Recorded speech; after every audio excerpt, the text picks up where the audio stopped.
ഇത്തവണ ഓണോ നബിദിനോ ഒരുമിച്ച് വന്നുകൊണ്ട് ഓണം ഒരു ദിവസം നബിദിനം ഒരു ദിവസം ആഘോഷിക്കേണ്ടി വന്നു. രാവിലെ തന്നെ പായസമൊക്കെ ഉണ്ടാക്കിയിട്ടുണ്ടായിരുന്നു. അതൊക്കെ കുടിച്ചിട്ട് ഉച്ചയ്ക്ക് പള്ളിയിൽ നിന്നുണ്ടൊന്ന് ബിരിയാണിയൊക്കെ കഴിച്ചിട്ടുണ്ടായിരുന്നു കേട്ടോ. അത് കഴിഞ്ഞ് നമ്മൾ നേരെ ഒരു സിനിമയ്ക്കാണ് പോകുന്നത്.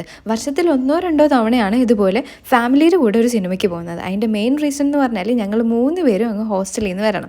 ഇതുപോലെ ഹോളിഡേയ്സൊക്കെ കിട്ടുമ്പോഴാണ് നമ്മൾ ഇതുപോലെ നാട്ടിൽ വരുന്നതും ഇവരുമായിട്ട് സിനിമയ്ക്ക് പോകുന്നതും അല്ലെങ്കിൽ പുറത്ത് പോകുന്നതും. അതുപോലെ നമ്മൾ തിയേറ്ററിൽ എത്തിയപ്പോൾ അതിൻ്റെ ഓപ്പോസിറ്റ് തന്നെ സുഡിയോ ഉണ്ടായിരുന്നു. ഒന്നും മേടിക്കുക അല്ലെങ്കിൽ പോലും നമ്മൾ ചുമ്മാ കയറി കറങ്ങി നടക്കും. പിന്നെ കുറേ അൽക്കുലത്തെ സാധനങ്ങളൊക്കെ കണ്ടു. നമ്മൾ അതൊക്കെ നോക്കി നിന്ന് കേട്ടോ.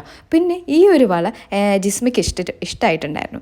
അപ്പോൾ എനിക്കത് മേടിച്ചു കൊടുക്കാനുള്ളൊരു സാമ്പത്തിക ശേഷി ഇല്ലാത്തതുകൊണ്ട് തന്നെ നമ്മളത് അവിടെ വെച്ചു. പിന്നെ വേറെ കുറേ സാധനങ്ങളൊക്കെ ഇൻട്രൊഡ്യൂസ് ചെയ്തിട്ടുണ്ട്. പേഴ്സ് പോലത്തത്, പിന്നെ വാച്ച്, അങ്ങനത്തെ കുറേ സാധനങ്ങളാണ് ഇപ്പോൾ സ്റ്റുഡിയോ പുതിയതായിട്ട് ഇൻട്രൊഡ്യൂസ് ചെയ്തേക്കുന്നത്. എനിക്കതൊക്കെ ഭയങ്കരമായിട്ട് ഇഷ്ടമായി. മേടിക്കണമെന്നുണ്ടായിരുന്നു, പൈസ ഇല്ലാത്തതുകൊണ്ട് പിന്നെ അവിടെ തന്നെ വെച്ചു. പിന്നെ നമ്മൾ സിനിമയ്ക്ക് കയറി ലാലേട്ടൻ്റെ ഹൃദയപൂർവ്വം എന്ന് പറഞ്ഞ സിനിമയാണ് നമ്മൾ കണ്ടത്. കൊള്ളാം, ഒരു ഫാമിലി ഗുഡ് വാച്ചബിൾ മൂവി എന്ന് തന്നെ പറയാം. പിന്നെ അത് കഴിഞ്ഞ് സിനിമയൊക്കെ കണ്ട് നമ്മൾ പിന്നെ നേരെ